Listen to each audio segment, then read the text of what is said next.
All right. All right. Thank you. Thank you. Hello, viewers. Welcome to Punch for Punch on TV Bakwetu. I am so glad that we have made this happen. I want to just say thank you to TV Bakwetu family. I want to say thank you to Dr. Elias Monsha for facilitating this. I want also to thank my guest, Ambassador Emmanuel Mwamba, and I want to say thank you for him for accepting to come and be part of this dialogue, discussion, and also political discourse, which is important in any democracy.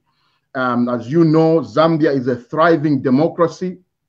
We want to continue to be a thriving democracy. That means that when we have ideas that are different, we don't shy away from facing each other head on and addressing issues and ideas that promote the well-being of our people.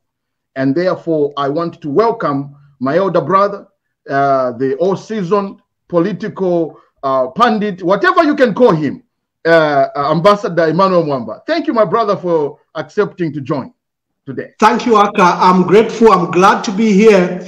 And this is my third time to be on TV Bakwetu. Yes. I'm glad you are one of those people that that will show up. And I think that we should give credit to you. There's several of those that will gladly come, but you, anytime we call upon you, you are here.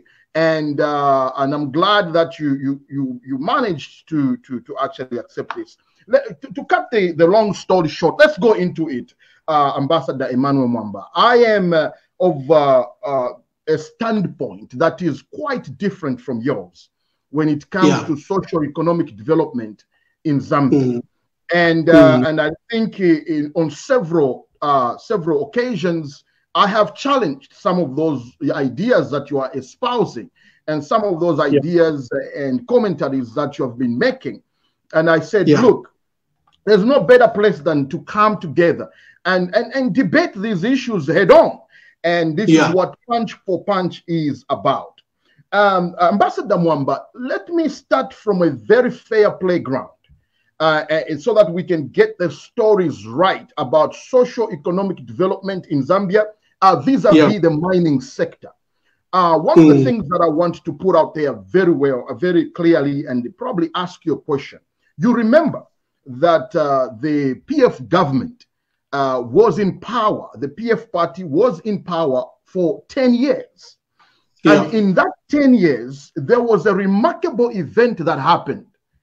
The PF government, which you belong to, agreed to actually sell, buy Mopani copper mines for $1. Okay, that sounds pretty good, right? But then they also agreed that they were going to be in debt to Glencore for $1.5 billion. The New Dawn didn't do that.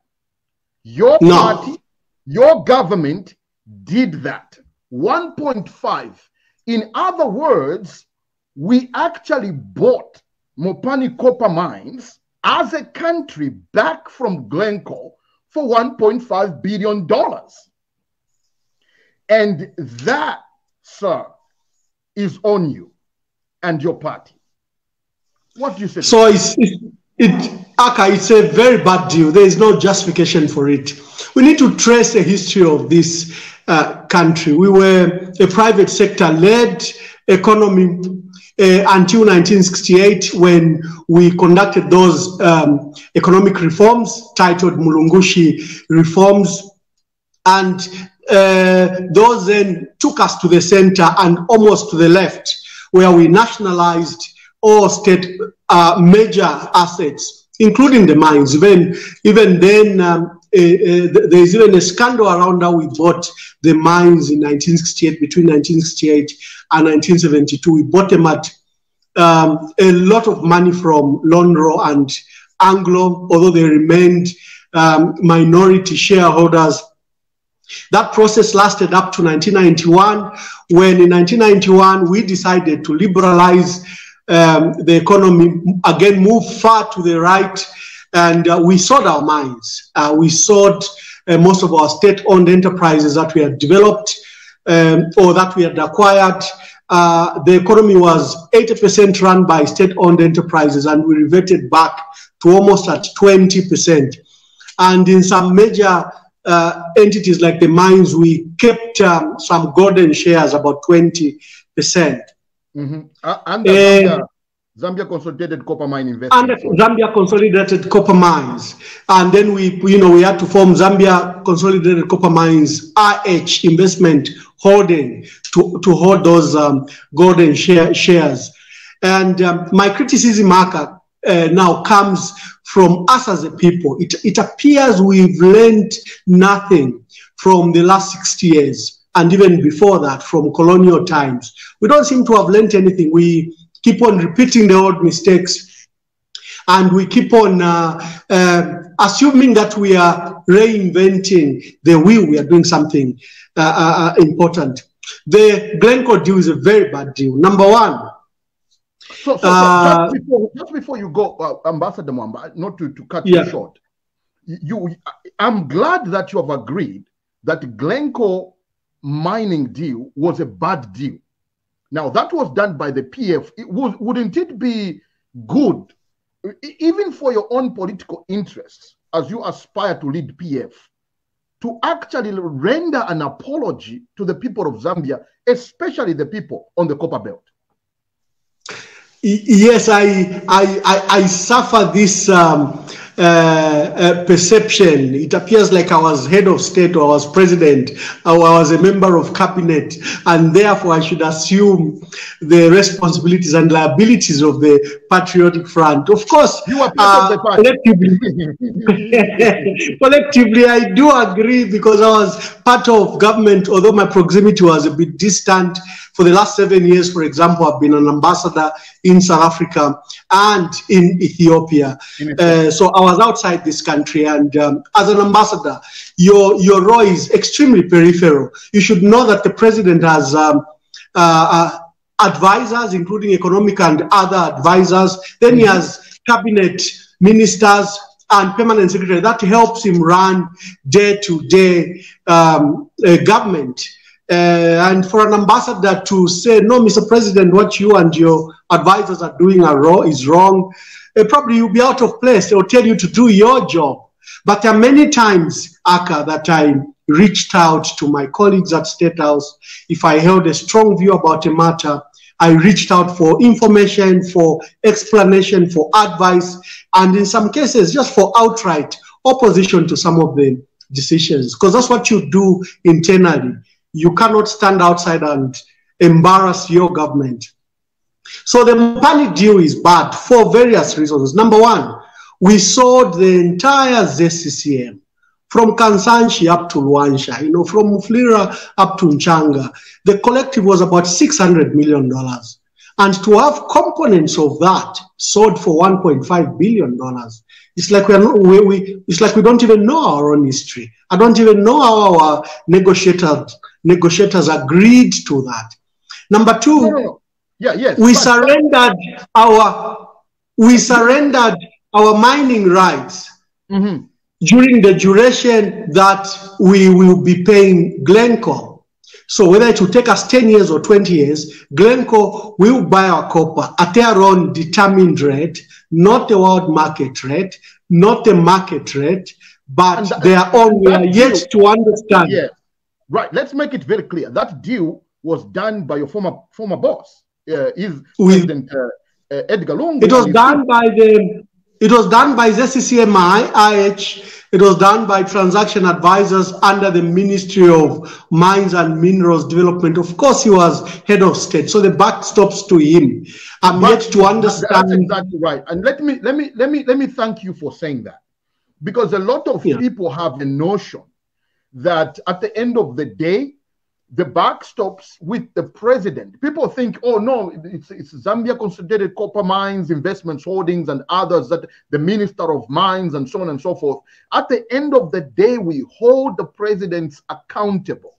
Just like we are going to hold the president, the current president, His Excellency President Hakainde Hichilema, accountable for the decisions that he's making. We should be able to say, Ambassador Mwamba, yes, President Lungu made a mistake, and I'm glad that you're pointing that out, because a lot of people have no confidence or even courage to say, no, the previous regime made a huge mistake by selling, basically, by buying, Mopani copper mines at 1.5 billion, and then including a condition that, like you're saying, that they will buy copper from Mopani mine at their own predetermined price. That's a wrong deal. Now, just so that we can keep that conversation, because I think what's happening to Mopani is a special case of us owning a mine on a pretext of a bad deal. So then what do we do? What do we do? Because go ahead. So I've called for the cancellation of this deal, Aka, for three major reasons. Number one, Glencore has been cited by various extractive industry reports and those oversight reports, especially those done by Oxfam and others, that have demonstrated that whilst running Mopani, Glencore and the Swiss companies were cheating on taxes. They were not paying on taxes. And Zambia Revenue Authority did a strong audit between 2006 and 2009 and pursued their point in a court of law. And Mopani and Glencore kept Zambia Revenue Authority in court for 10 years. At the end of it, Zambia Revenue Authority were proved right that Glencore was cheating on taxes. It was not making full disclosures, and they were fined. I'm embarrassed by the figure. They should have been given a punitive figure, but they were given a figure of $13 million.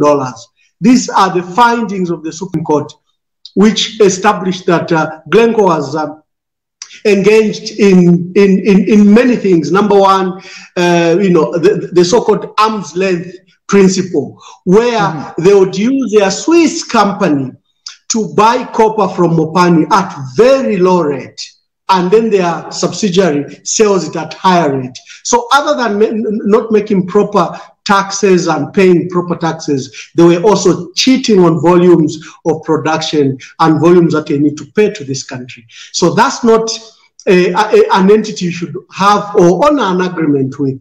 Number two, Glencore, Vedanta, and Associated Foods, British Foods that run Zambia Sugar, were cited on that famous UK report, War on Want, that have cited them that between just the three organizations, they've been depriving our country in taxes and incentives amounting to $3 billion a year. Number four, you are aware what has happened to Glencore. Both UK and US authorities have cited them for literally criminal activities where they manipulated markets, they didn't pay taxes, they engaged themselves in bribes to over 7 countries. I don't know why Zambia hasn't been cited, but probably Zambia also could be cited if the investigations were there. And I've said this deal must be cancelled, Dhaka, because when both British and American authorities were closing in on Glencore, they started to sell their assets. So they sold their assets in South Africa. They sold their Namibian assets and Burkina Faso assets. They sold the Australian assets. They sold the Zambian assets. They did not disclose to us. Let me ask you a question. It's very important. I agree what you're saying. That's the very important point you're making. It's one thing to say, let's cancel the deal. It's another to actually legally cancel that deal promptly. Now, let me make that very clear. It's one thing for us to come on here and also go on Facebook and say, let's cancel that deal. That's a bad deal.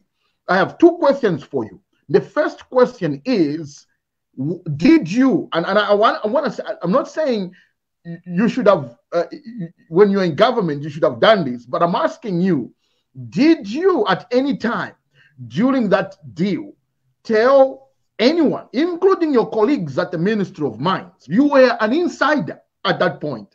You worked inside. You were a senior. You know Ambassador Mwamba. You are not one of those ambassadors that were sent out there based over. You have been a political activist for a very long time. You were a senior ambassador. Yeah, a high commissioner in South Africa. You went to Ethiopia, and these are not small destinations for diplomacy for the Republic of Zambia. And so you were a senior government officer. Not only that, but you were an insider in the party structure system. And on many occasions, you actually commented on issues that pertaining to governance in Zambia. The question I have today is that, did you suggest what you're suggesting today?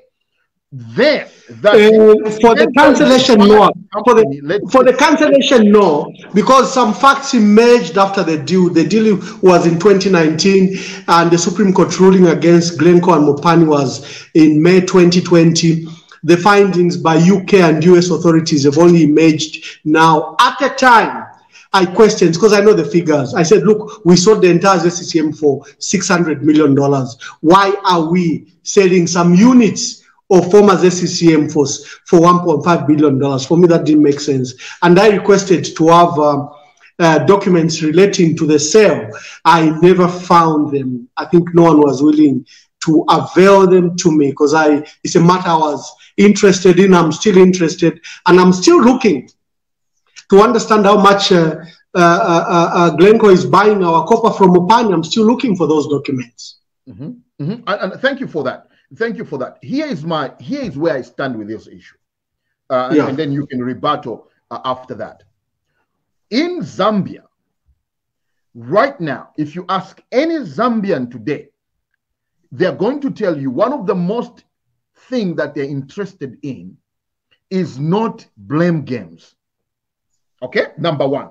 That's why you have listened to the president and the New Dawn, government from way back. They have not been pointing fingers. What they have done, and something that I like they're doing, is to sit down and solve the problems that were created by your party and your government. This is one of those problems that the New Dawn government has actually decided to take on and solve. Now, there's two angles to this. We realize, and I'm sure the New Dawn government has not said this was a good deal. They haven't even given a position yet on Glencore, whether the Glencore needs to come back or not on the Mopani copper mines. As we stand today, we, the Zambian people, regardless of how much we owe Glencore, we own Mopani copper mines as a people. That is the right premise, right? The point number two is that right now the global commodity prices of copper are so high to an extent that if we can reorganize Mopani copper mines, we could easily within 1 year to 2 years be able to dismantle the $1.5 billion that is owed to Glencore. That's point number two. Now, whether we need to do that or not, that's another debate for another day. But as it stands, we owe Glencore, thanks to PF, we owe Glencore $1.5 billion. And the New Dawn government has decided we are going to tackle this problem. And I am recommending, as you and me know, I'm not part of the government system, but I'm recommending that we go back to the table. Either we renegotiate the terms of that agreement and take away the buying and purchasing of copper at Glencore's predetermined prices, and let the market prices take its course on the copper that we are producing at Mopani Copper Mines. And then third, if that doesn't work out, we need to go back to court and try to muscle ourselves out of that. But in the meantime, the people on the copper belt want the mine to work for them. They need employment. They need food on their table. They need those jobs at Mopani Copper Mine and other mines like KCM that needs to be worked on, you know, to provide jobs. And the only way we can do that is either we need to get Mr. Sakanya, who is the CEO of Mopani, to get his act together, okay? So that he can grow that mine, go to the capital market, borrow against the future revenue of the mines, and dismantle the 1.5 billion. That's what he should be working on. You've spoken something I have been advocating. I don't believe that you need foreign investment for both Mopani and KCM. I've stood very, very strongly on that. And I've stated that, for example, if you give back KCM to Vedanta, they'll just use the assets of KCM, go to the bank and get a loan to run the mines. That is something we can do on our own. This myth and belief that only foreign investment can resolve the issues of Mopani and KCM, for me, it shocks me a lot. Because no investor uses their personal money. Just a minute.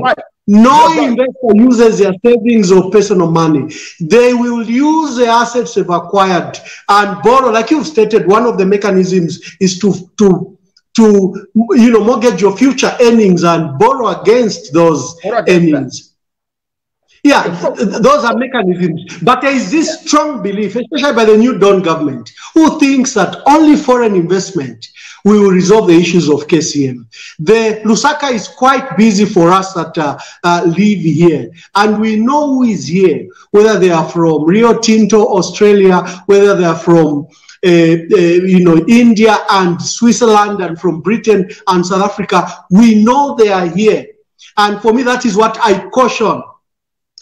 First Quantum issued a report through Professor Oliver Sasa. By the way, that's a very bad report. I was coming to that. I wish we could discuss that report. It's a very bad report. No, but I'm coming to that. Oh, that's good. But there's some key information there. First Quantum claims that it's contributing to the Zambian economy up to almost $1.2 billion. $1.2 billion. And they term themselves as the largest taxpayer in Zambia. So they've broken it down that they're spending about $330 million in direct taxes and $330 million in royalties, and then their contributions through social and capital expenditure on infrastructure in Solwezi, and then their corporate social responsibility. So they've done a total of about $1.2 billion. They say they contributed $800 million last year. Now, those are big figures. This is just one single mine.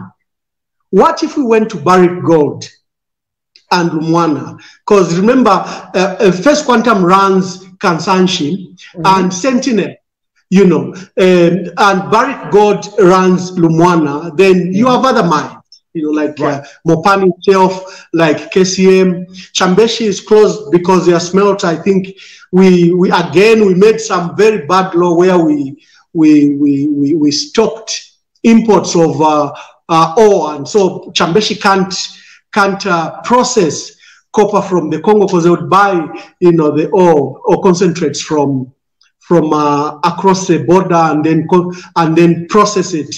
But for one reason or another, I don't know, you experts, you all think like you are born from one mother. But so Chambeshi is closed because of that. Then they are supposed to be reviving Wansha mines. So the mining sector, whatever our criticism, even if the assets are depleting, whatever negatives we have about it, is going to be a major contributor to our economy for a long time.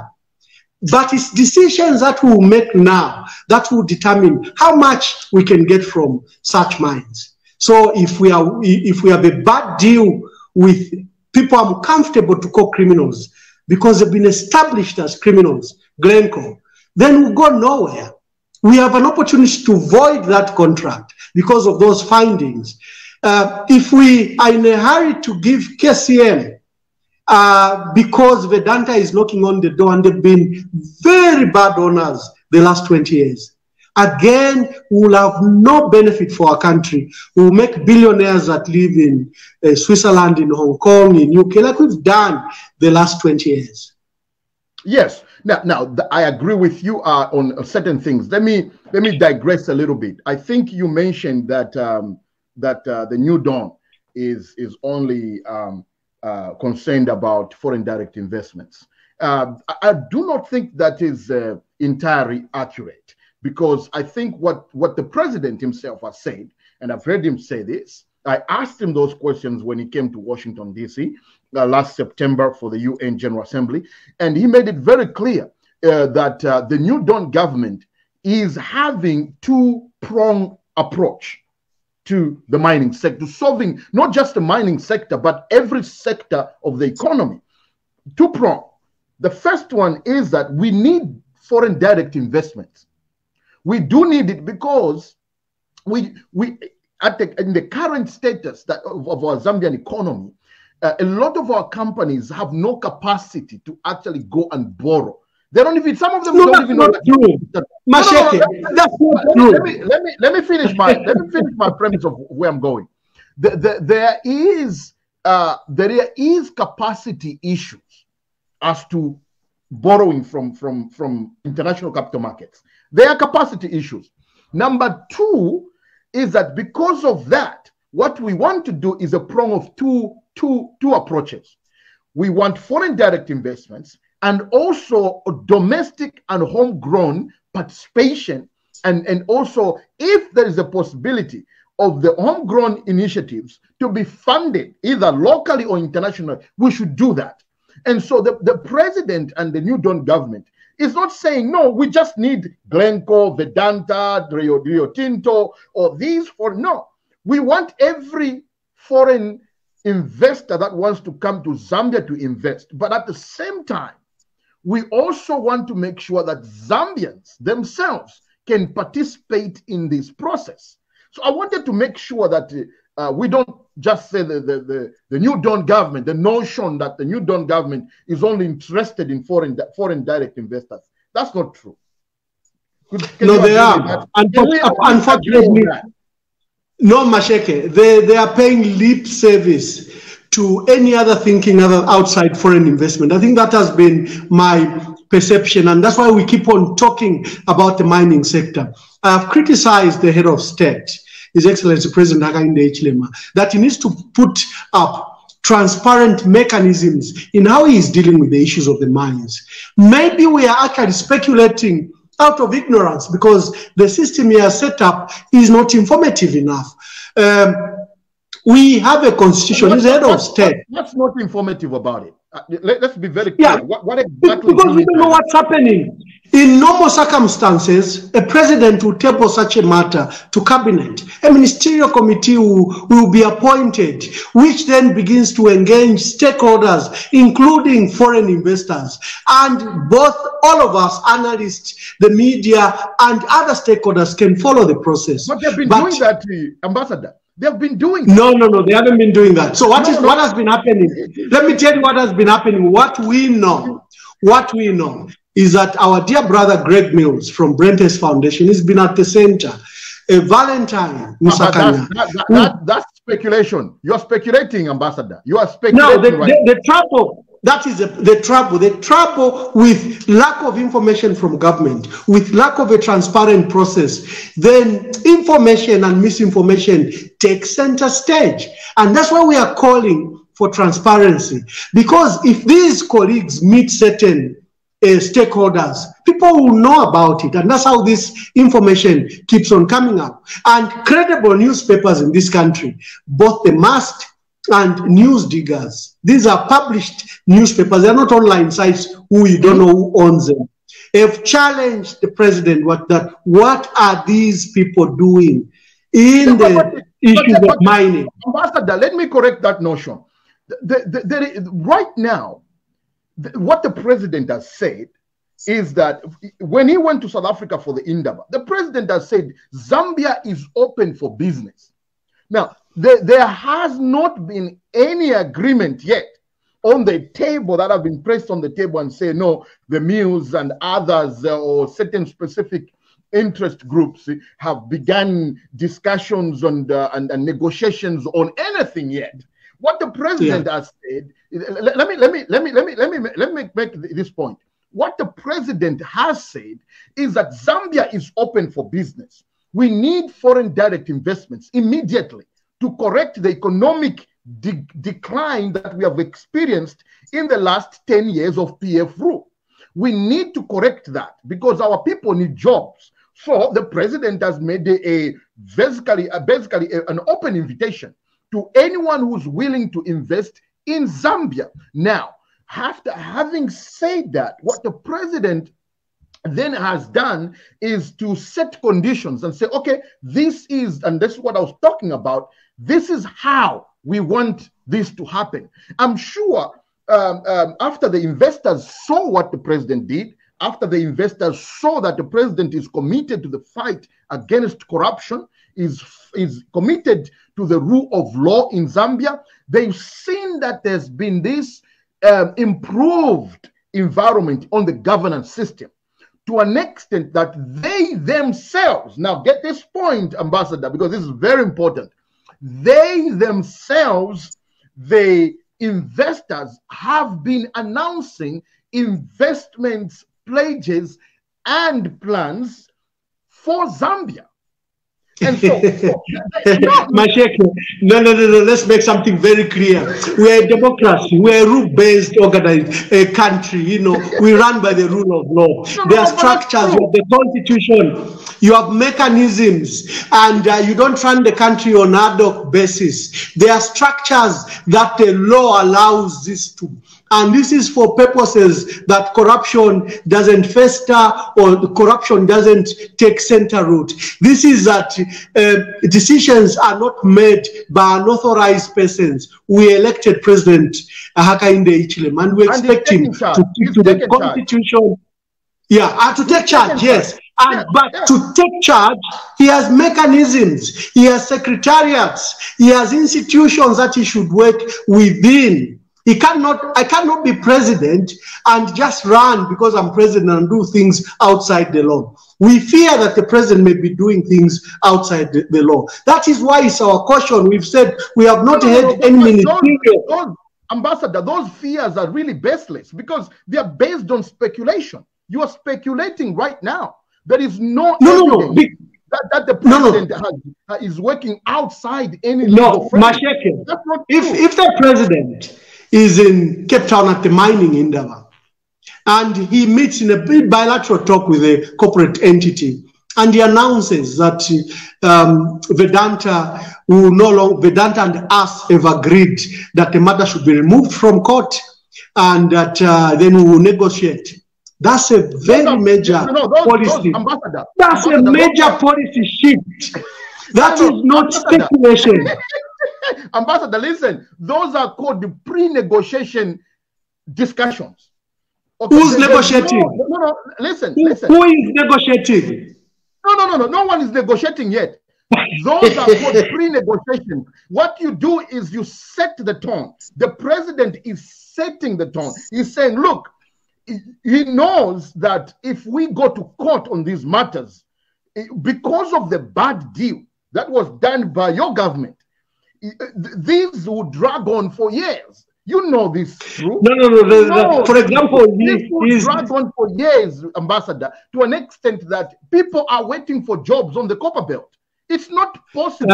Masheke, it's very simple. Yeah, just a minute. Masheke, it's very simple. All we are saying is that the president should work in frameworks, in constitutional mechanisms, and in established structures. That's why you have the embarrassment. You have the embarrassment. Just wait. You have the embarrassment where the president announces a chair for an economic advisory unit, which doesn't exist. And you have Professor Oliver Sasa rubbishing such a unit, and he says, I've never been appointed, I've never received a letter, that a unit doesn't exist. It's because we are letting the president run outside established structures. And then this is one embarrassment that has come out only because we know about it. We can doubt every other pronouncement. Let's get back to the topic. The topic, let's stay on that trajectory though. Because what I want on the topic, let me get back to the topic. There's something I needed to preempt. To Oliver Sasa's issue, to the Oliver Sasa's report. Because I want to make something very clear. President Hakainde Hichilema is very lucky. He found that President Edgar Lungu had done the heavy lifting for him. No. Both Mopani and KCM are in government hands. No. Let me push back. What we have agreed on here from the beginning of this discussion is that President Edgar Lungu made calculated mistakes in the mining sector. No, we have to agree. No. The current president is actually solving. No. Mr. Masheke, you're putting your words in my mouth. Let's go back and see where we're coming from. We said, okay, let me explain. You have agreed. Let me explain. Give me an opportunity. Let me explain. Yes, I've called the deal on Mopani a bad deal. And I explained. Who's responsible for that? I explained why it is a bad deal. Yeah. The back talks with who? Of course, with the president. The president. You know, I said that. Yeah. So I have explained that Mopani is a bad deal and we need to void that contract. And I have justified why it needs to be avoided. But I'm saying the heavy lifting has been done for the president, for the current president, by his predecessor. And this is what has happened. Both KCM and Mopani are in government hands. It's not like we have, for example, some mines in Solwezi where government has no shareholding. You know that we have only shareholding in Kansanshi. And we don't have shareholding in Kalumbila and Lumwana. You know those difficulties. In this case, the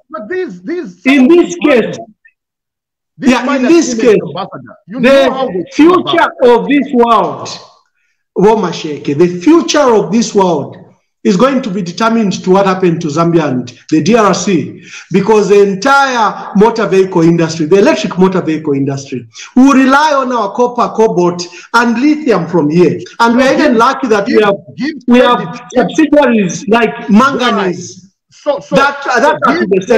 Give credit to President Hakainde for setting the stage.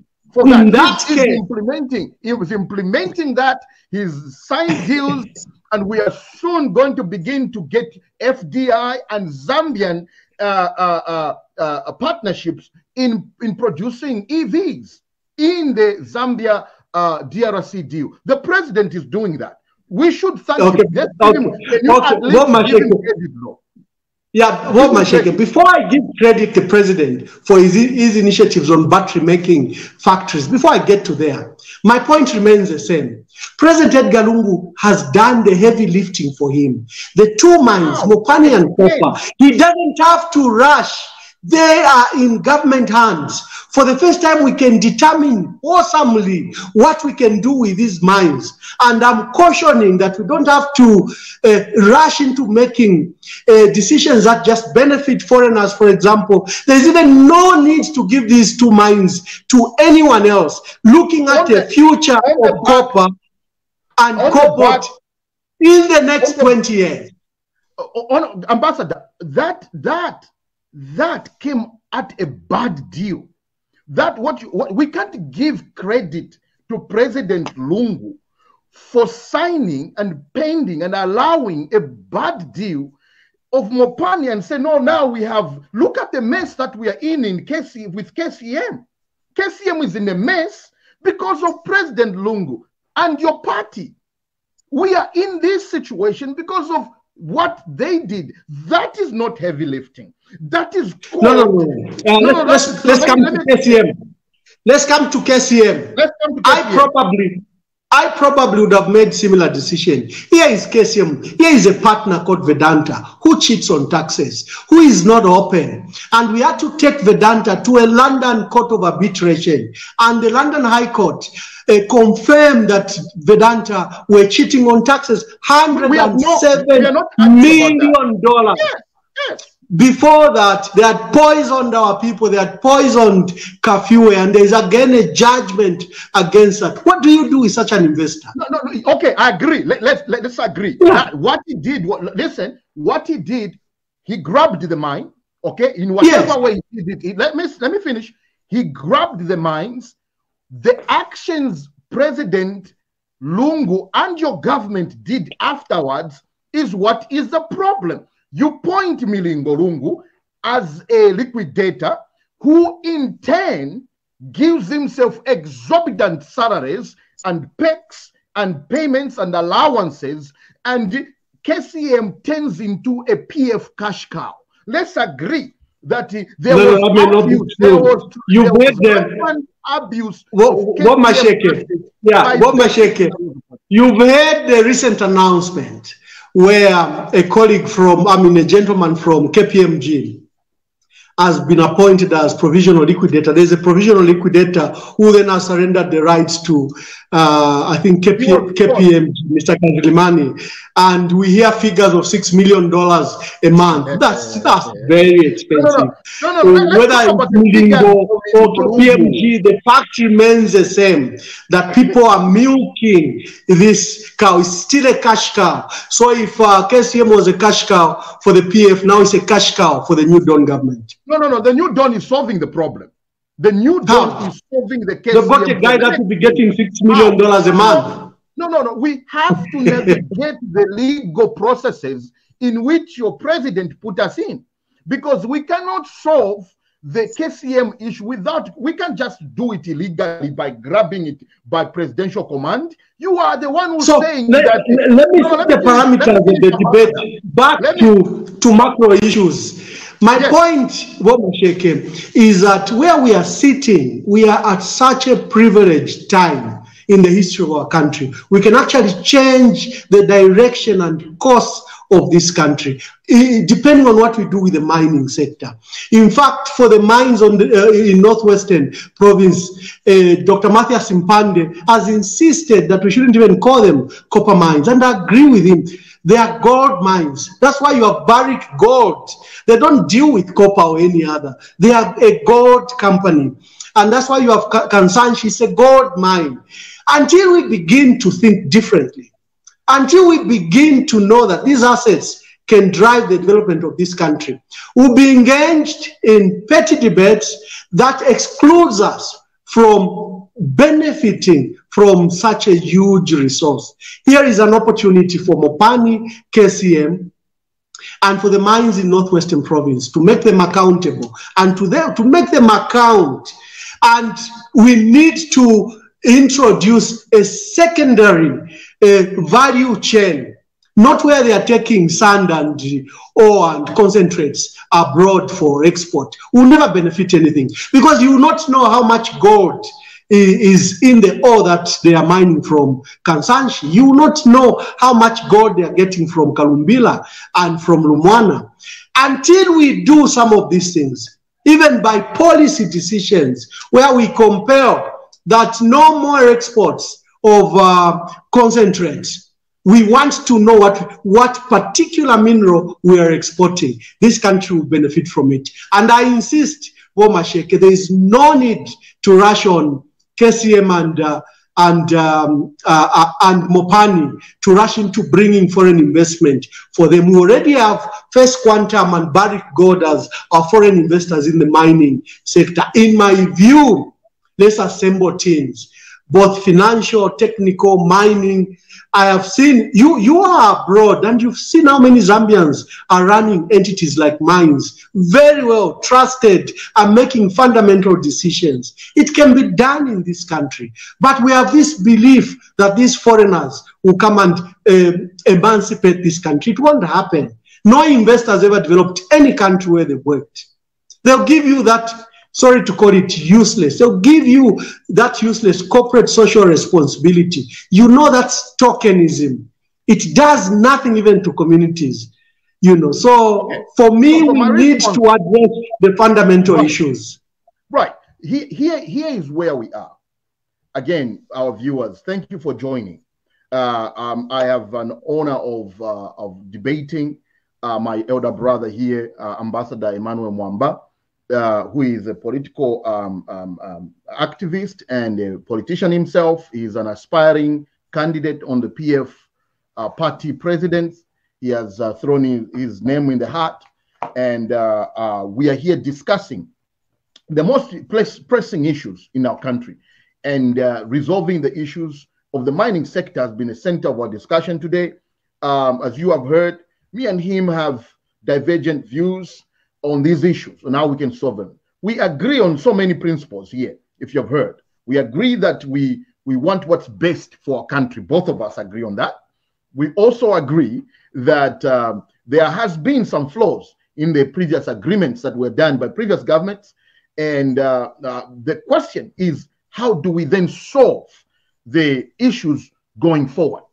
And I stand, and just to recap my standpoint here, Ambassador Mwamba, I stand on a mix of both foreign investments and local participation. And the nitty-gritties of how we do that, of course, we are going to have disagreements on how we do that.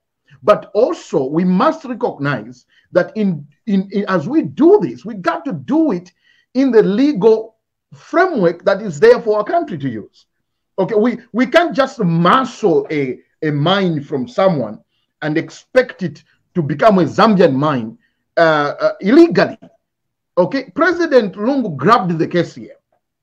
And then we went into this legal quandrum that we are in. And so you have a liquidator that has now been removed, and through negotiation whatsoever that has been done. Now we have, I don't know if we do have confirmed a new liquidator.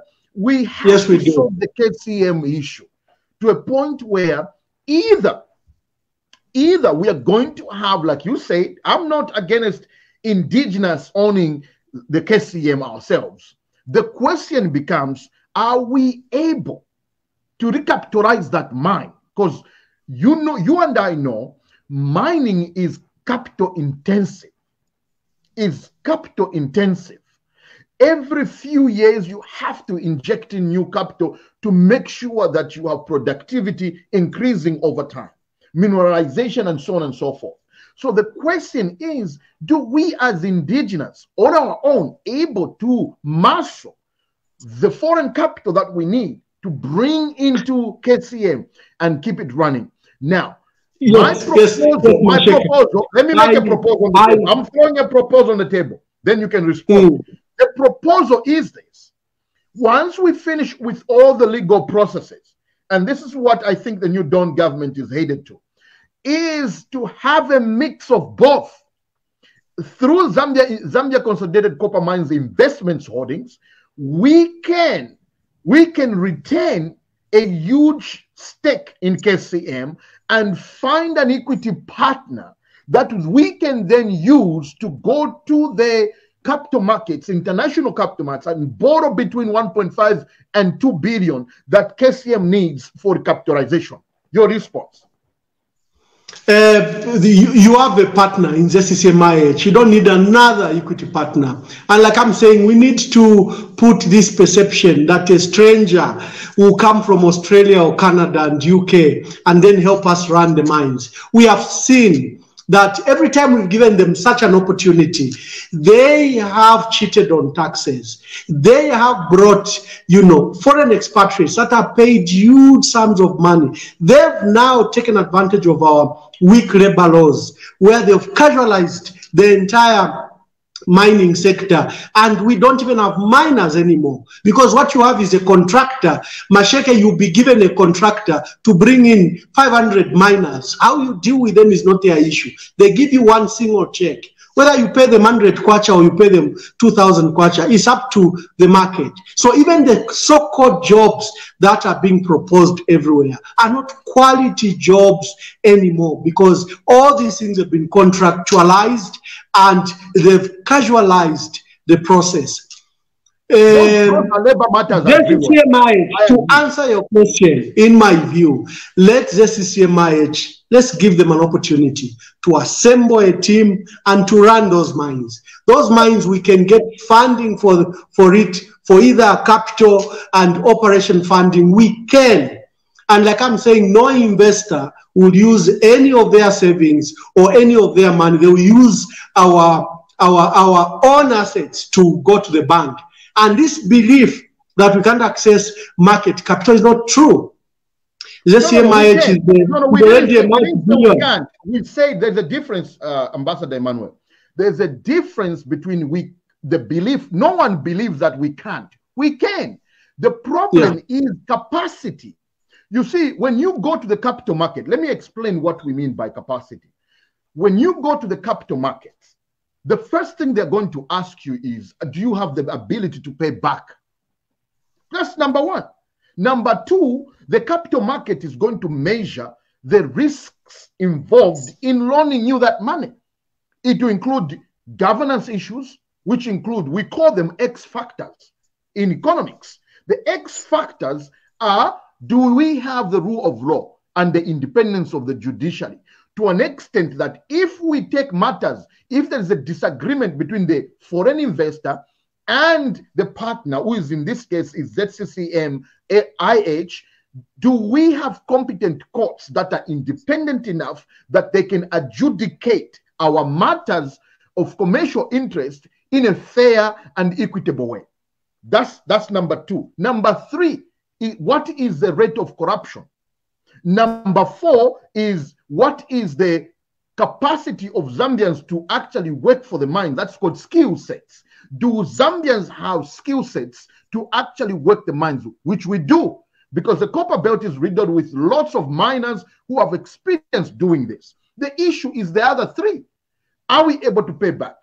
Do we have the fair benefit? So those issues, Ambassador Mwamba, those issues, the foreigner will assess and say, can I give these guys $2.5 billion to recapitalize? Masheke,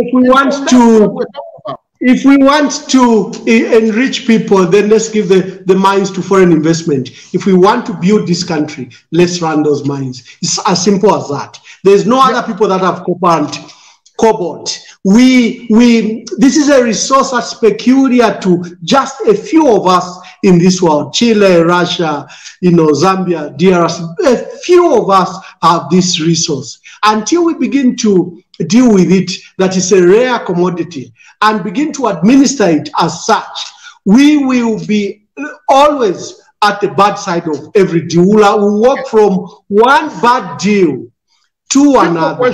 Simple question here. Simple question. Tell me which country has developed with only indigenous run entities? Also, remember, I've been running a matter on my page on Malaysia. Right. Malaysia produces iron ore, and what I decided is they just made one simple rule that there will be no export of iron ore, and they invited manufacturers of steel, which is secondary now, secondary industry, to come in. Between 2020 and 2022, it has grown from a $1 billion industry to a $21 billion industry in 3 years. It can be done. I reiterate, Ambassador, Malaysia just in 2021 attracted about 6 billion foreign direct investments. That has tripled from 2 billion in 2020. It's tripled. So one single decision. It's a single decision like that, where you invite foreign investment to add value to your commodities. Because as there, we export them raw. But that's what I was saying. Yeah. No, you and I are saying the same thing. Yes, we are. saying all I'm saying, we should have foreign direct investment, but also we should have participation by local people, because you got to leverage. You have to leverage your foreign partners to access those markets and get capital into Zambia. That's what Malaysia did. That you are giving as an example. My criticism, if you have seen, my criticism is the over-reliance on foreign investment as a panacea or ultimate solution to this country. No, I am saying that first of all, we need to resolve that perception. No foreign investor will come and build your country. You can only leverage, benefits from them. So there is this assertion that the mines, for example, can only be run by foreigners. That until we get an equity partner from Australia or Canada or Switzerland, we can't run those mines. It is that what I am speaking against.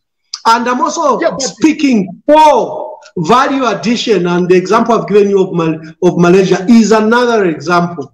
And for example, Malaysia were doing. Ambassador, but Malaysia, that's what I'm saying as well. What the new Dawn government has said, in the nutshell, is that we are going to use a mix of both. We are going to use foreign direct investments and also indigenous participation. So there's no digression here between what the new Dawn government is doing and what you are proposing. And I'm not sure if you started proposing these things now. I wish you told that to President Lungu at the time that he was grabbing KCM, at the time that he was getting Mopani copper mines, at the time that he was discovering. Those were two good decisions. We have the mines now. Those were two good decisions. We have the mines with us. The intricacies could be flawed. We could criticize the particular methods, but the goodness is the mines are with us. And even for Glencore, look, we even have a strong position just to void those contracts. Many are afraid that, no, we'll create another legal crisis. There's no legal crisis. There is justification in which to void those contracts. So let's agree on something. Then we come back to broader issues, like the mining policy. We need to craft a purposefully built policy, mining policy, that protects us.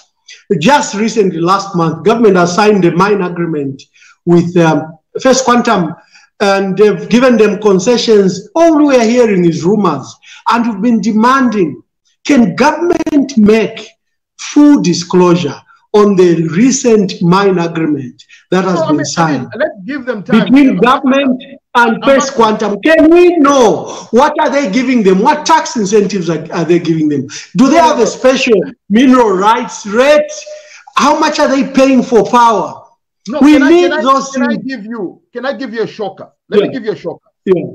In fact, the data we have is that the first quarter of 2022, most mines that are in operation have paid more in taxes than the last 2 quarters of PF in power.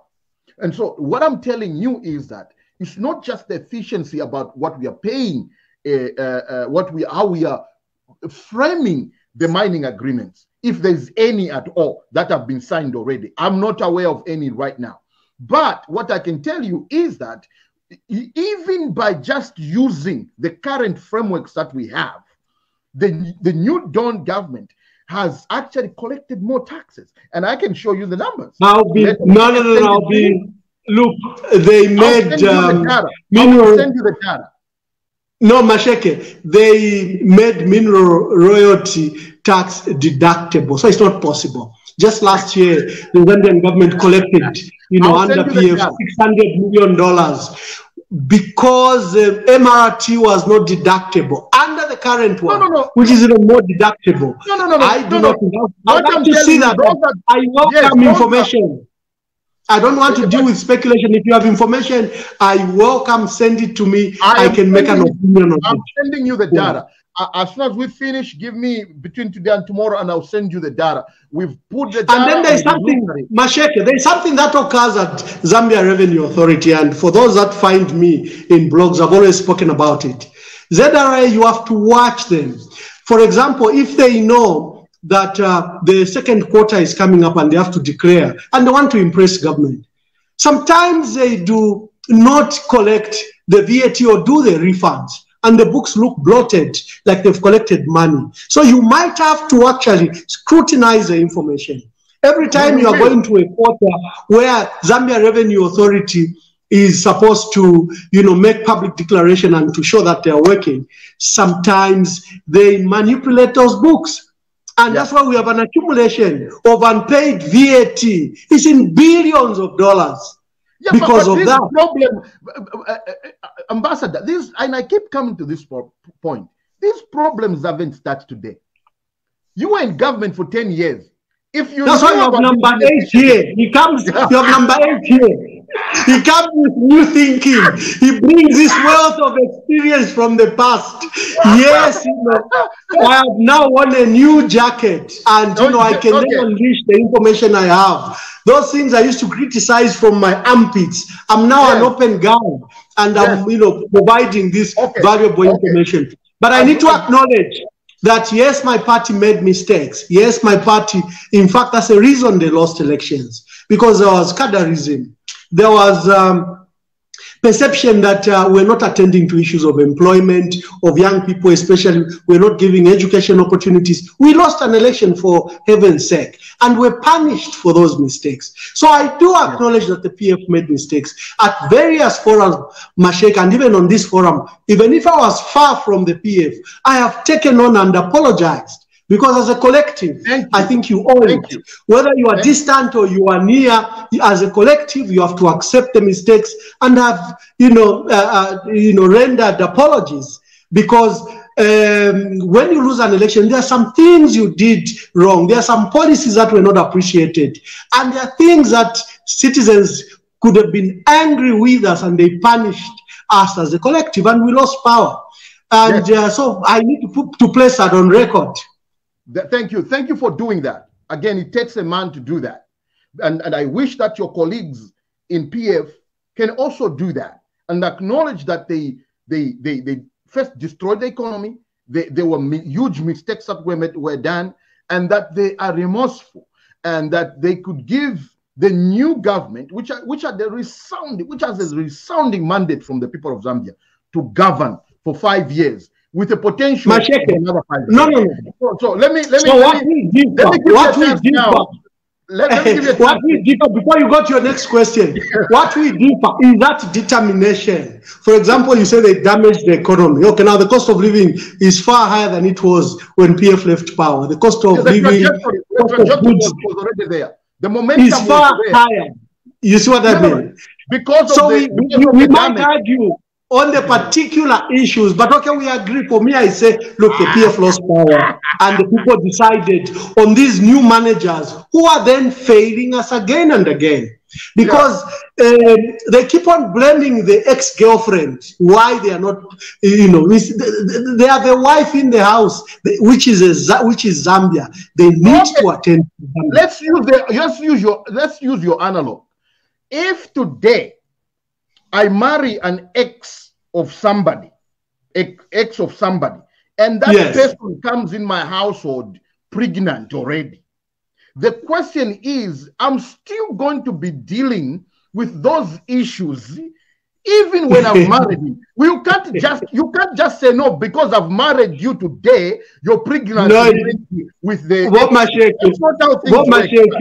In Bemba we say mpianango apiana namavala, meaning if you take over from a dead man's estate, you assume everything, including the wrong things. If you keep on reminding that woman that this pregnancy belongs to that man that left you, I think she will not stay in the house.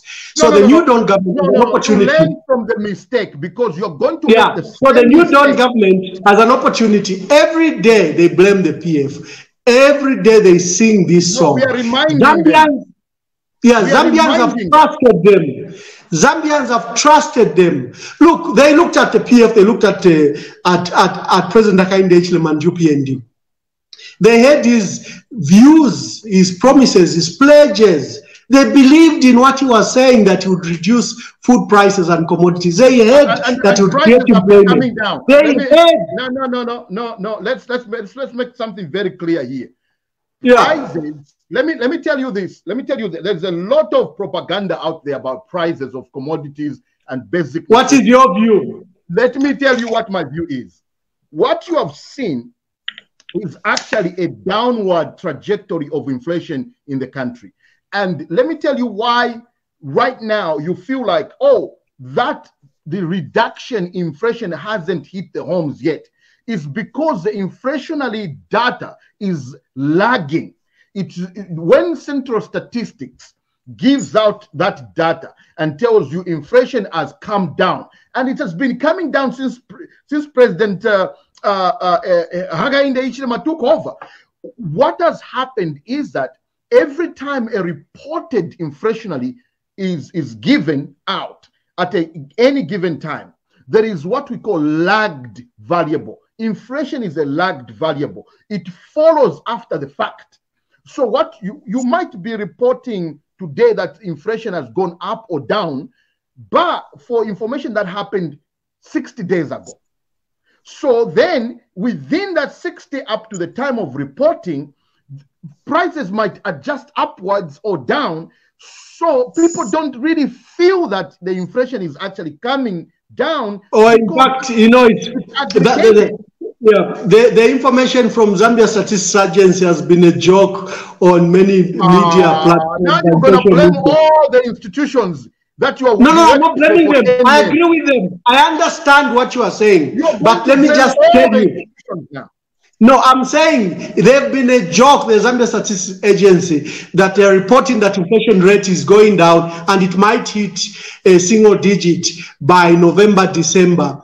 And but people are saying, look, the price of cooking oil keeps on going up. Price of sugar, price of salt, price of goods and services. So our data, for you economists, our data, economic growth, inflation rate, and all these things, if they don't make any sense at the table, at a dinner table, in a home, people have difficulties to understand when you say inflation rate is going down. It's what I mean.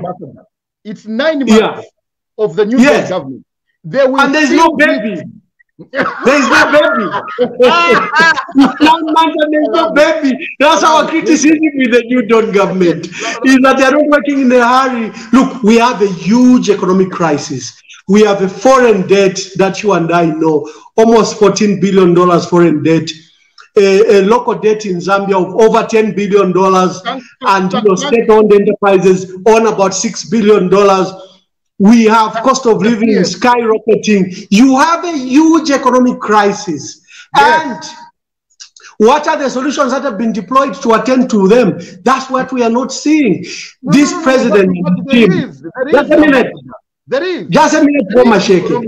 this president had pledged that, first of all, he will resolve the issues of foreign debt, that he will restructure it, he will reschedule it. Let me tell you how he's doing it. Can you give me an explanation? You have challenged me on that. Let me give you how the president is resolving these issues. Number one, the president has said, my economic priority is to fix the economy. Because if you do not fix the economy, Ambassador Mwamba, you are not going to provide employment and thus, by extension, food on the table of many millions of Zambians. So even as you aspire, let me finish it, Ambassador. Let me cut you there. Even as you aspire to lead PF, it will be a effort in futility for you to say, I'm going to lead PF so that we can provide food on the table. The question is how? You got to fix the economy. The economy is the only factor that can provide jobs, pensionable jobs, to the people of Zambia. You can't do anything else. This notion that some of you are espousing out, and I've heard some of the questions about, let's employ more teachers, let's employ this. Government can't absorb 5 million of unemployed Zambians that we have right now. It's not possible. What we need to do is to grow the economy. When we grow the economy, we increase the number of well-to-do businesses they are successful. When they are successful, then they can employ more people. That's how you do it. Oh, you don't Masheke, do it by government employing more people. You speak very well. I wish we were part of this government. This government is not fixing the economy. It's fixing its opponents. They are fixing their opponents. They are not fixing the economy. They are so preoccupied with fixing opponents. They've abandoned the primary role they should be doing. And let me demonstrate. Let me demonstrate. Number one, your largest creditor is China. That should have been your priority visit. Even before the president came to the US, he should have gone to China. That's your largest single creditor. You know. Thank the PA for that. Thank the PA for that. The president has said we are going to partner with everyone.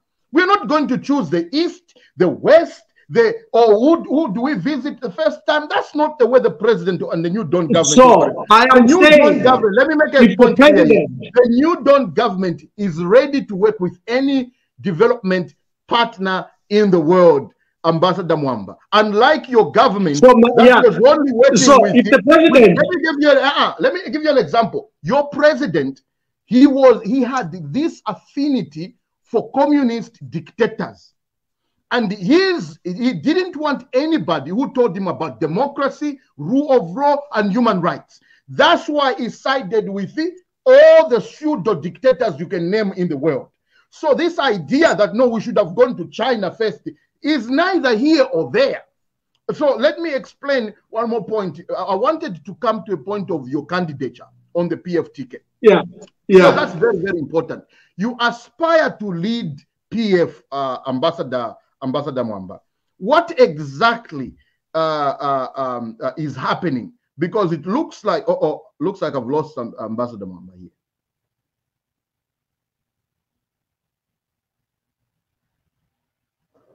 I hope that he joins me back. This was the last point that we were going to make.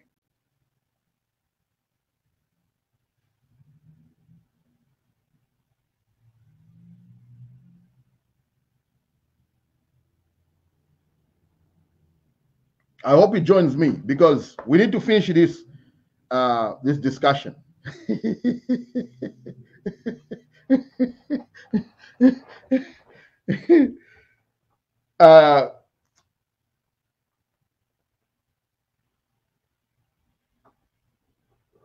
Come back, Dr.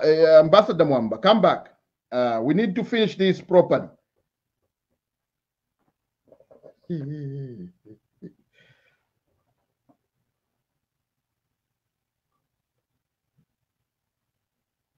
So I'm going to allow my older brother here to come back. He can't just go like that. This again, viewers, this is Punch for Punch. We are very, very, very honored to be here. I'm waiting for Ambassador Mwamba. Guys, the ambassador, the ambassadorship, let me explain a little bit why you are here. The ambassadorship, you know, is a portfolio that we keep saying that it's normal. In fact, there was a famous ambassador that retired, Ambassador Stekemwale. He had retired out of service and he served a long time as an ambassador. We kept on calling him ambassador because he deservedly, you know, served the country well. So I'm waiting for Ambassador Mwamba to come back so we can close this program properly, so that he can say his farewells.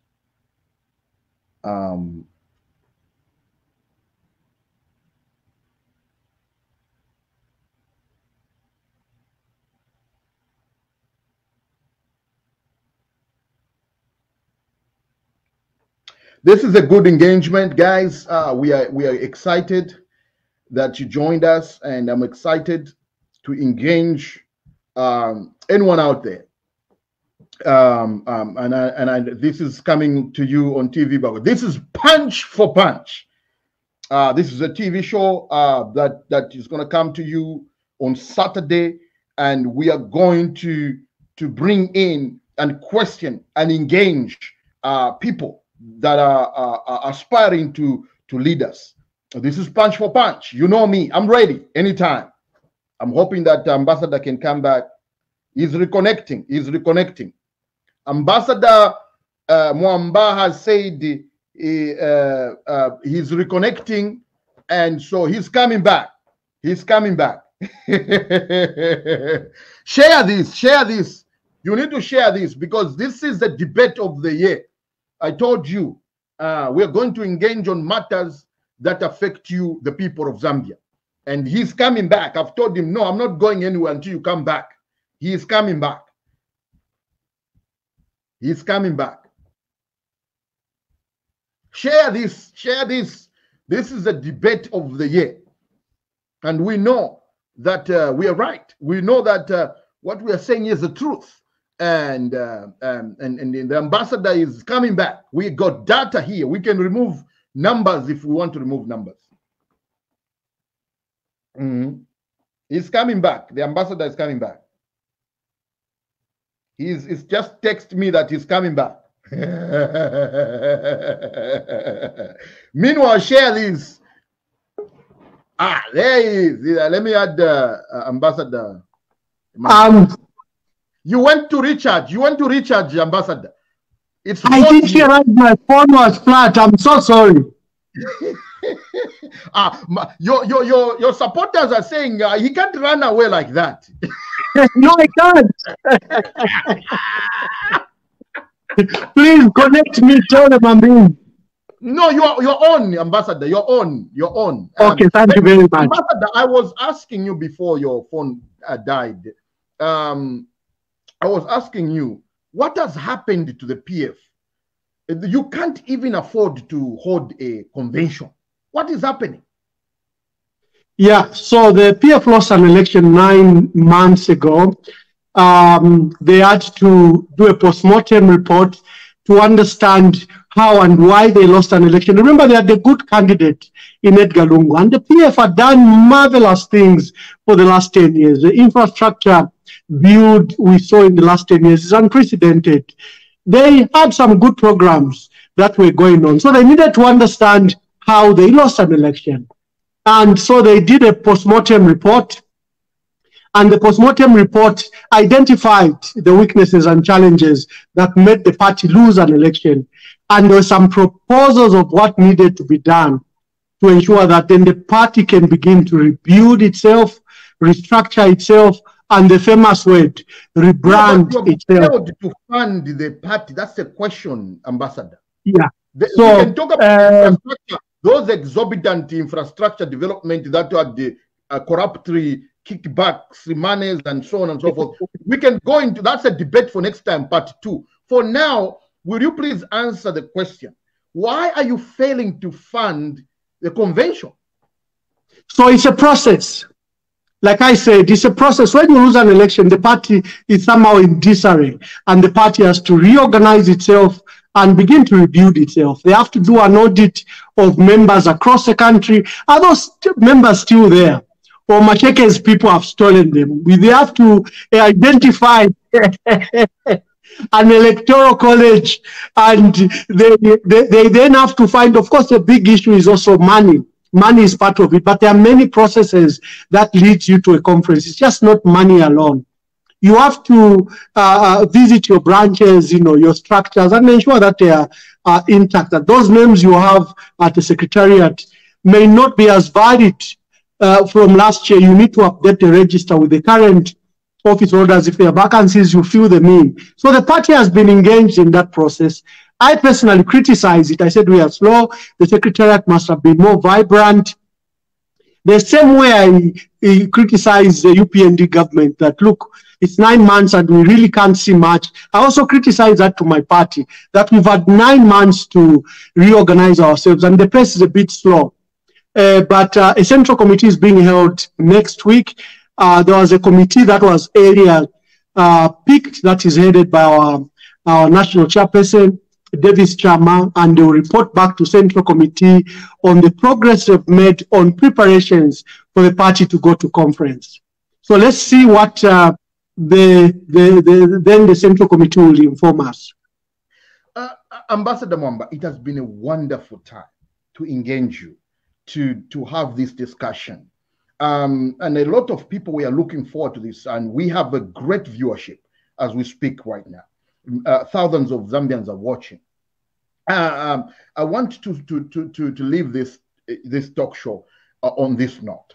You and I know that the New Dawn government has brought some semblance of democracy back to Zambia. I think you and I should agree. The other day, your colleague Hari Karaba acknowledged that I'm able to tour constituencies. I'm able to go everywhere in Zambia without the police chasing me, without the police coming after me. At least for once, will you give credit to President Hakainde Hichilema? Please, at least. Masheke, I have no problem with doing that. I've always said, for example, the recruitment. Want to hear it. Zambians want to hear it. Give credit at least. I have always said, number one, the recruitment of 11,200 health workers is a good thing. The recruitment of 30,000 teachers is a good thing. The increase in CDF fund from 1.6 million to 25.7 million is something we need to commend, because those are local resources going to local communities. The fight against cadreism, although it hasn't ended in markets and bus stops, but there is a political fight to ensure that we end political cadreism. Again, that's a good thing. We commend them. But that shouldn't take away our criticism. That if they are the governance part doing very badly. Yeah, doing very badly. They're doing very badly. The fight against corruption is muddled in witch hunt, is selective in nature. They've allowed corruption to take root. You wanted me to praise them. Now when I'm criticizing them, also give me room. So the fight against corruption, I think we are not learning anything from our history and past. It's selective, it's a witch hunt. There's currently debate about the removal of the two judges, Mr. Banda and Honorable Sanden Konde. Again, there are concerns around there that probably, especially that the Judicial Complaints Commission is now under State House, we can be seeing a hidden hand. So on governance issues, they are not doing very well. And I have a litany of what I can list. But let me come back to my basis of the question. Yeah, Masheke, the president, just a minute. The president, we recognize, he has done 9 months, but he has a mandate of 5 years. So he has an opportunity to restart this, avoid the mistakes that the PF made. He has an opportunity to do things differently. And we recognize he has a 5-year mandate. Can you agree? You and I should agree. This is a very basic thing. You and I know if someone breaks the law in the Republic of Zambia, you yourself wrote an op-ed while you were in Ethiopia, and I read it about the rule of law when then opposition leader Hakainde Hichilema was arrested and put in prison for almost a year. You wrote an op-ed and said, let the justice system and the police system work. So when you defended then the president, Edgar Lungu, that he has no hand in all these things. You did that. I read your op-ed while you were in Ethiopia. And I even challenged you then. I am challenging you now. The president has no hand right now to what is happening. No, we see a hand. Let me finish. There is no justice in Konde's issues was handled adequately by the Judicial Complaints Committee. And they finished their process. They made their recommendations to the president, and the president acted. Now, the question to you, Ambassador Mwamba, a very simple question. Do you think that those who broke the law in the previous government, including today who are breaking the law, government officials, should be held accountable. Yes or no? They should. Without a doubt, they should. If anyone... How is that selective? Yeah, so if anyone was corrupt, bring them, provide evidence, investigate them properly, and bring them to the courts of law for the courts of law to determine. If anyone did anything wrong, pursue them. I have no problem with that. So our criticism is, is very simple. We are on the same page. If it degenerates to a witch hunt, if it degenerates to political decisions, if someone is going to complain about Tulufia Tayari in Lukulu and you take him to Lukulu, you are abusing the law. Zambia. Is the Lukulu part of Zambia? Well, it is. There are established principles. Tayari lives in Lusaka. If he has committed any offense, process the complaint here in the area of jurisdiction where the crime has been committed. You don't need to take Nakachinda to Solwezi. It's those issues we are speaking against. You do not want in one breath. Ambassador Kangombe, Mubita Nawa, and the Anthony Bwadia were taken to was it in Mpika? And taken to Mpika. I thought that is the process where the complaint is done, the person is taken to that place. Did you, sir? Did you condemn the taking of Anthony Bwadia, Mubita Nawa, and Kangombe, Honorable Kangombe, the MP for Sesheke? They were abandoned in the middle of the night and driven to Mpika. Did you condemn your party for doing that? Yeah, so it's very simple. The cases for both Anthony Bwadia and Mubita were being investigated. I think the NRCs they had were from Mansa, and for Kangombe, remember the President Hakainde Hichilema was coming from Kasama, and the alleged infraction occurred somewhere at Lavushimanda in Mpika, so Chinsali is the headquarters there. Those were justified. But let me say, if a wrong was done, Masheke, you said if a wrong, yeah, but if a wrong was done, let me make it very clear.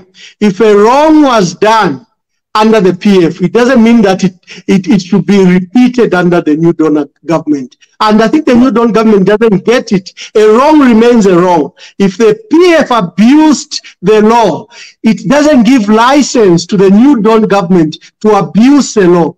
If the PF used the law, if the PF used the law for retribution and punishing of political opponents, it's a wrong. That's why we went to an election in August, that the law and police and other law enforcement agencies will not be abused. That's why there was an election. So the repeat of these things.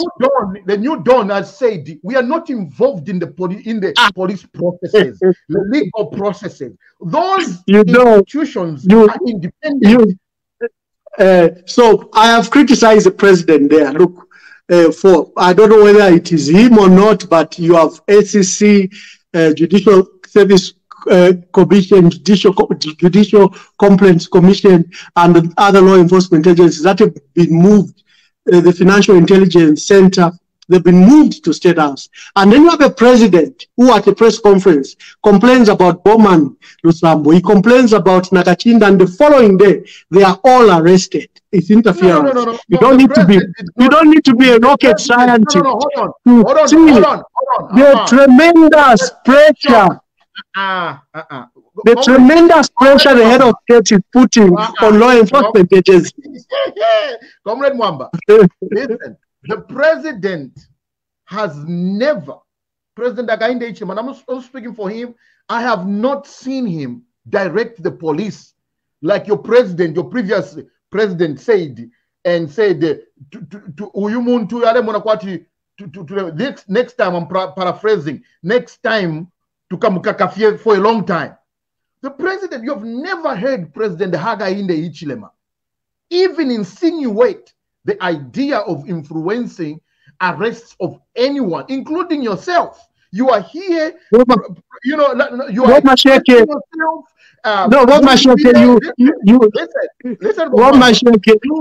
may need to update yourself. You may need to update yourself. The president mentioned... You are enjoying the freedom today because of President Hakainde Hichilema. You are enjoying... So let me say, I've just given you an example that the president were in court within the period of 3 days. Totela's case, Bowman Lusambwa Nakachinda, that's a political interference. We are calling on the head of state to act with a lot of restraint. He should recognize his head of state, and his words carry a lot of weight. He would put pressure on law enforcement agencies if, for example, he's trying individuals in public spaces. He should allow for the law enforcement agencies to do their job to ensure that they are not prejudiced either before the public or before the law. That is our question, and that is our advice. Okay, well, you know what, advice well taken, or at least for us here, we acknowledge that you're advising. One of the things that I want to tell you is that the President of the Republic of Zambia, Mr. Hakainde Hichilema, has no hand. He is a very principled man. We met him. We reiterated the same things. We don't want to see the same things, the same mistakes that the PF was doing. The president has no hand in what's happening. Now, before you come in, Ambassador Mwamba, let me just tell we should make something very clear. Let's not use the law for retribution. Let's not use the law for revenge. Let us allow law enforcement agencies to work professionally. Let us allow evidence and alleged crime to drive these processes. Let's do this. Let me go ahead and tell our viewers, you are watching Punch for Punch, and this is a program where we have some of the most brightest people come on debate issues. You can't ignore the influence that Ambassador Emmanuel Mwamba has had on the political scene, in the political space of the Republic of Zambia. He has served as an ambassador in Ethiopia, his recent post. He served as High Commissioner to South Africa, and he's been a public figure for a while now, former spokesperson for the late President Frederick Chiluba, and other prominent roles that he has held in the political party of the PF, MMD, and also now as an aspiring candidate for the PF presidency. And like we said earlier at the beginning of this, we are tackling the issues of the mines. We started from the mines. We've progressed on to talk about socio-economic issues. We are now at the point where we're discussing corruption and governance issues, and politics in general. And so if you just joined us, thank you so much. We have even gone over the time. I want you to know that's how hot this debate is. That's how powerful this debate is. On my viewer right now, I'm showing we have over 1,000 viewers watching on my page and other pages on Dr. Munshad TV Bakwetu. I want to thank utmost Ambassador Mwamba for taking this on. He's here punch for punch. He's not a coward. He came into the hot seat. We were called the biased TV station. Here we are. We are allowing the opposition leaders to come on and present their case to the Zambian people. And so in closing, Ambassador Mwamba, go ahead and give your closing remarks, and I'll come in later and give a synopsis of our discussion. Thank you very much, Masheke, and thank you to TV Bakwetu for the great opportunities. Thank you to your audience, and I would like to thank them sincerely. My closing remarks are very simple. We started with the issues of mining. I think it's cardinal for this country to ensure that the decisions we make benefit not ourselves, but benefit our people and our people's children and the future of this country. It can be secured properly by the decisions we make. The president and the New Dawn government is advised to, I think, arrest the issues of the economy and forget arresting political opponents. I think let's focus on what is burning. And it's the economy that is burning. It's the economy that is in crisis. It's the economy that I think will show where this government is. They will have our utmost support. Our criticism, I personally always speak like that. Our criticism is not laced with malice. It's not personal. I have no time for name calling. My opportunity is to provide, proper policy criticism that builds this country. And for issues of governance and the lapses that we are seeing, again, I'd like to urge the new government to ensure that, let them not repeat the mistakes of the PF, because then they'll be shown the door like the PF was shown the door. So, colleagues, thank you very much for the opportunity, and God bless you. All right. Ambassador Mwamba, thank you so much for coming. My last words. The New Dawn government has embarked on an ambitious mending, reformation of our economy. Our economy was inherited in a bad shape. We have high levels of debt that has to be dismantled. My case to the Zambian people and the people that are watching is that give President Hakainde Hichilema a chance to lead this country and dismantle the huge amounts of debt that has been accumulated, but also to repair and reform the economy to an extent that it can provide jobs in the private sector, good jobs, not just jobs, but jobs, pensionable jobs that many Zambians are crying for. The New Dawn government has increased a lot of things that we have been talking about here. Ambassador Mwamba acknowledged the increase in the CDF. He acknowledged a few other economic activities that the New Dawn government has undertaken. I want to take this time to appeal to our viewers. Please join us next time, because you know what? Ambassador Mwamba can actually come back. This is a man that is willing to face the lion in their own den. We are here to provide you nothing but the truth. But when you come on this show, be ready, because it's punch for punch. And we don't take anyone. We don't take prisoners here. We destroy every propaganda and lies that are out there. But we also take on the truth like we have done today. Thank you so much for watching. Ambassador Mwamba, thank you so much. God bless you. Thank you very much.